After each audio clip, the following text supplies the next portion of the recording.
go ahead and get a general Apex overview. These are some of the topics we'll be covering. Talk about the history of Apex, what it's best used for, some of the various languages we'll use when using Apex, and some basic concepts like workspaces. So what is Apex? Well, simply put, Apex is a data-centric application development tool to build applications to be used on the web. Very easy to use when compared to some of the other development environments, such as .NET or Java. It's data-centric, meaning that it's really meant to work with applications built in the Oracle database. It can utilize all of the Oracle database features, so it's quite powerful, depending, of course, on what version of the database you have. Web-based, so you don't need any client software to work with Apex. This is really powerful for any of those, especially those that have probably worked with Forms in the past or .NET. You typically have to have somebody come over and install a bunch of software before you can get up and running.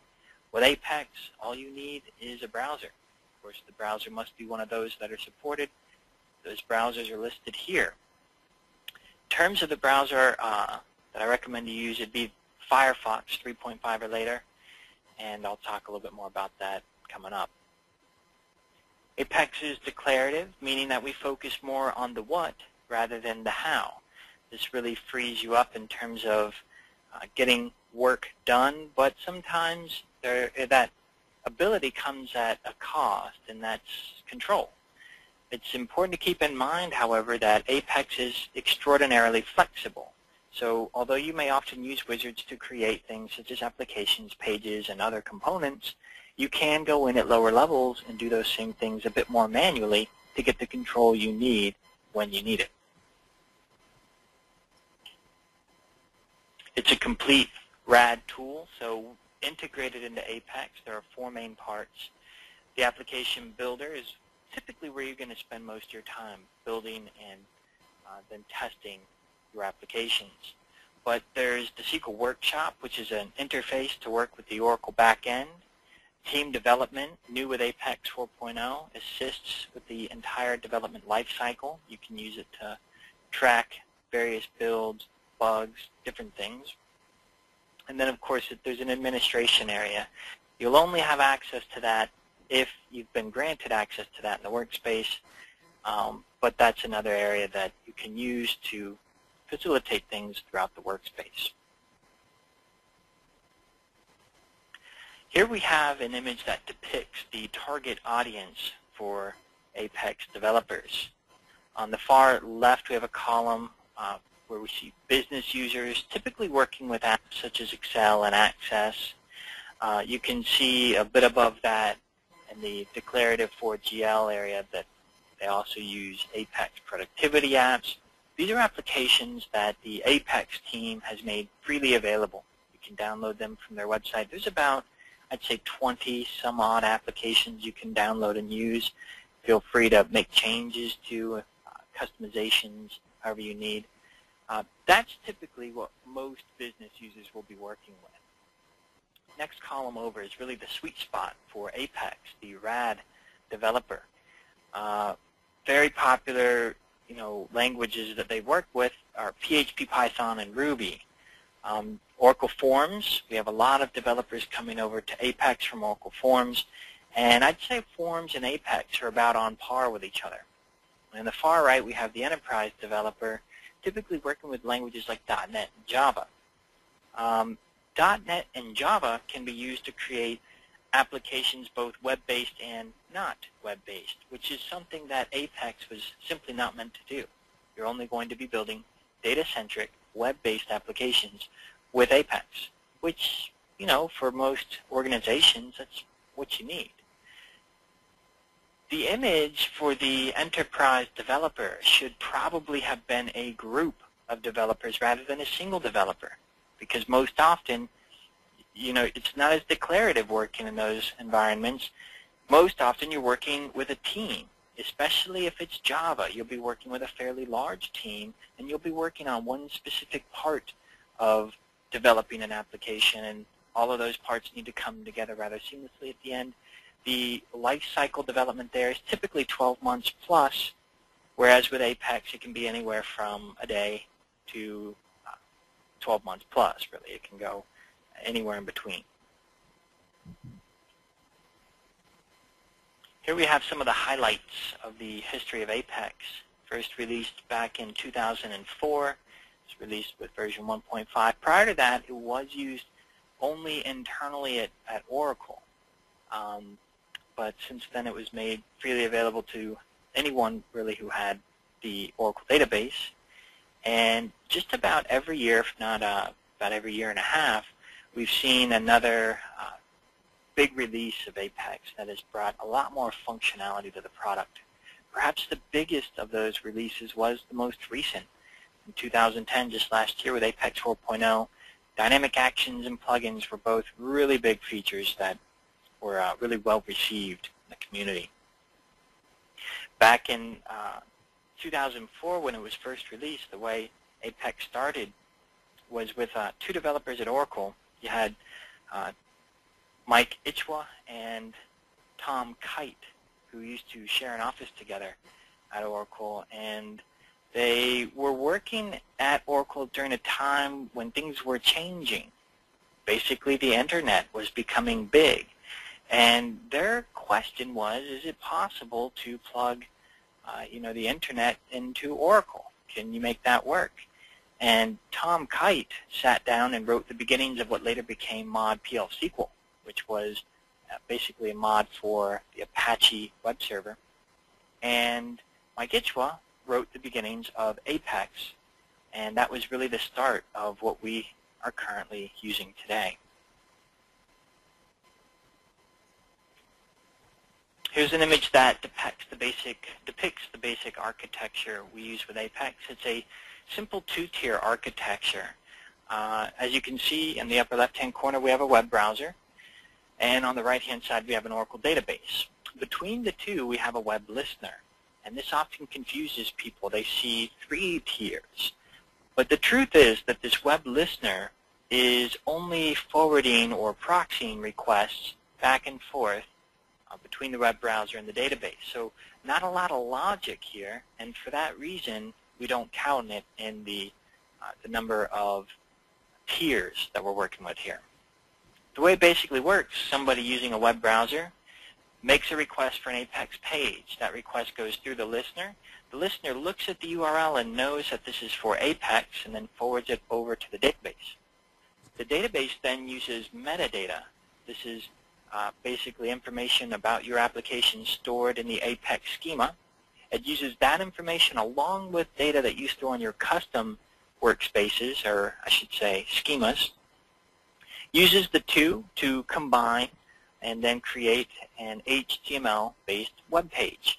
The content is then sent back out through the web listener to the browser, and the process is repeated over and over. Now with Apex 4.0, we have 3 options for that listener, that sort of tier in between the 2 main tiers. We have always had Apache with Mod PL/SQL. Again, Mod PL/SQL, first version, was created by Tom Kite. We've also had the embedded PL/SQL gateway for a while now.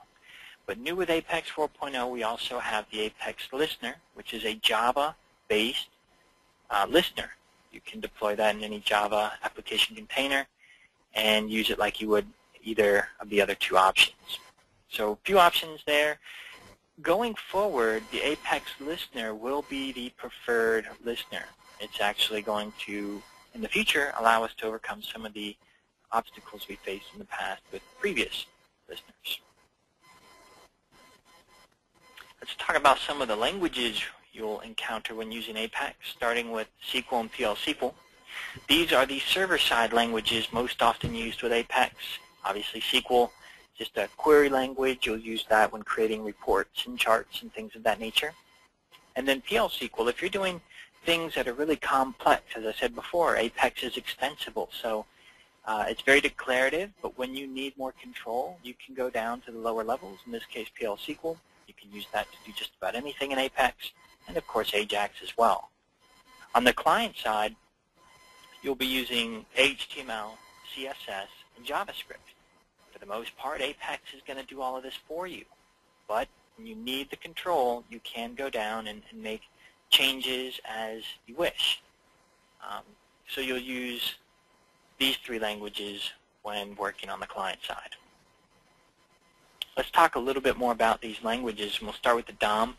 Basically, the DOM is the Document Object Model. You could think of this as how your browser sees a web page.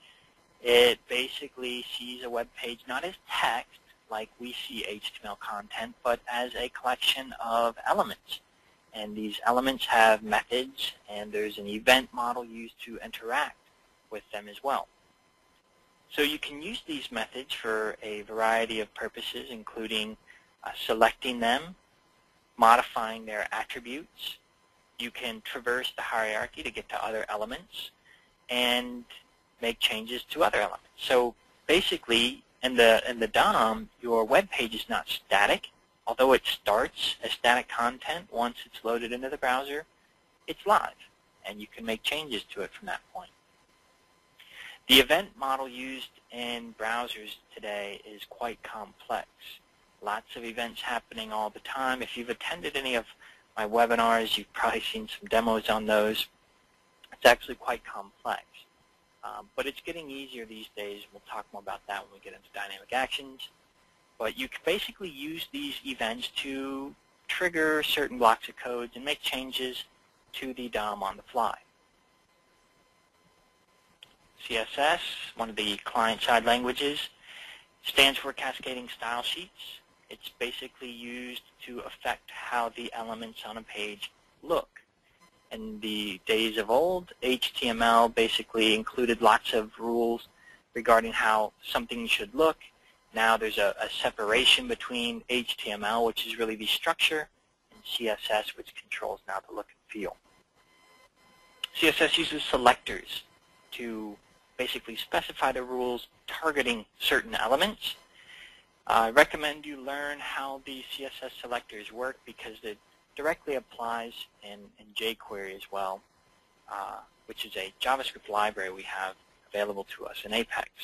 There's some good tutorials I can recommend if you would like to learn more about CSS. JavaScript, the other client-side language you'll be using from time to time, is very powerful, but it's not Java. People often confuse the two. Bad name choice, really, but it's not Java. JavaScript is simply a client-side browser scripting language. Now, can it be used outside? Yes, absolutely. It's independent, but more often than not, JavaScript is used in a browser, and it just allows you to interact with the DOM, basically selecting elements and then making changes to them when live in the browser. As I said before, jQuery has been included along with jQuery UI, two different JavaScript libraries that work with each other to make things much easier than they've ever been in browsers before working with JavaScript. Really makes it simple. Dynamic actions are actually changing this yet again, making things even easier. Basically, the new feature introduced with Apex 4.0 allows us to work with JavaScript without working with JavaScript. You have a declarative interface where you can make a series of selections. It will generate the JavaScript for you, and then you can have an interactive application without having to learn another language. Having said that, knowledge of JavaScript is still very important. As I said before, the browser I recommend everybody use is Firefox. The reason for that is simple. Firebug, which is a plugin for Firefox, is the most powerful plugin you can use for web-based development.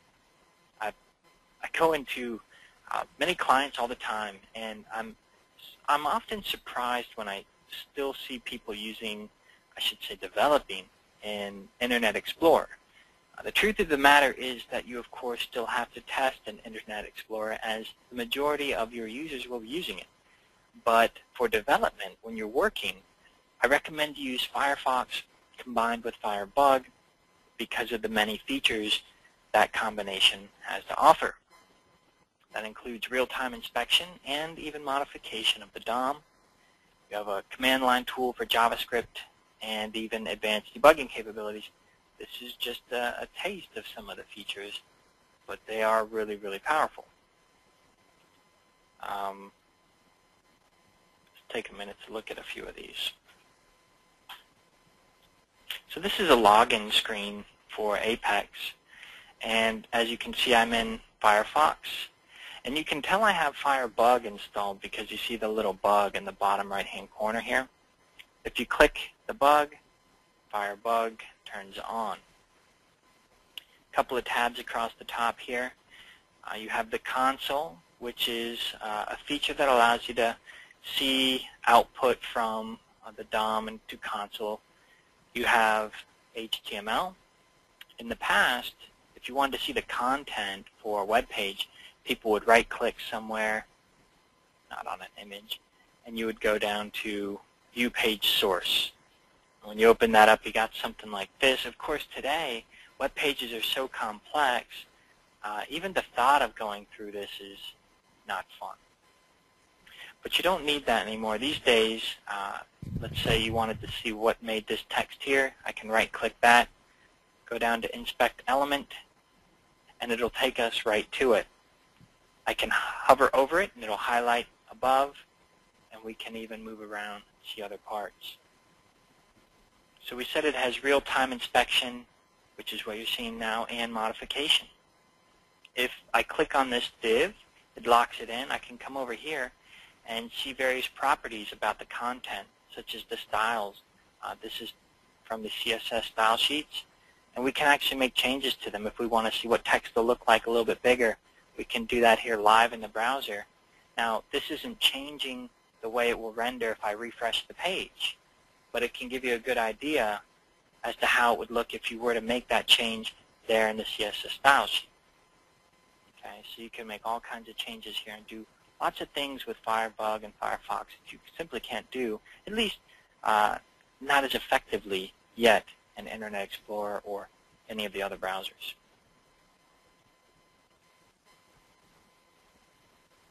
Is anybody here comfortable with or using Firebug yet? Nobody? Well, hopefully by the end of this class, I'll get a couple converts. Well, this is Lance. I've already downloaded it, and yeah, just seeing how functional it is, it's pretty amazing. Excellent. That's really good to hear. Okay. What I have here is a simplified version of the Apex hierarchy. If you think back to the image that depicted that two-tier architecture, and I said Apex uses data about your applications or metadata to construct the HTML web page to be sent back out to the client, well, it's collecting that information from a series of tables which create the Apex hierarchy, starting the highest level tables and going down to very detailed level components. What I've done here is cleaned it up a bit to give you a very basic understanding of what's actually happening. And these tables you see on the right are in fact based on real tables in the Apex schema. I've just made it a lot simpler. And we start at the very top with a workspace. Basically, when you install Apex into the Oracle database, it goes into the Apex schema. And then you can let users work in Apex.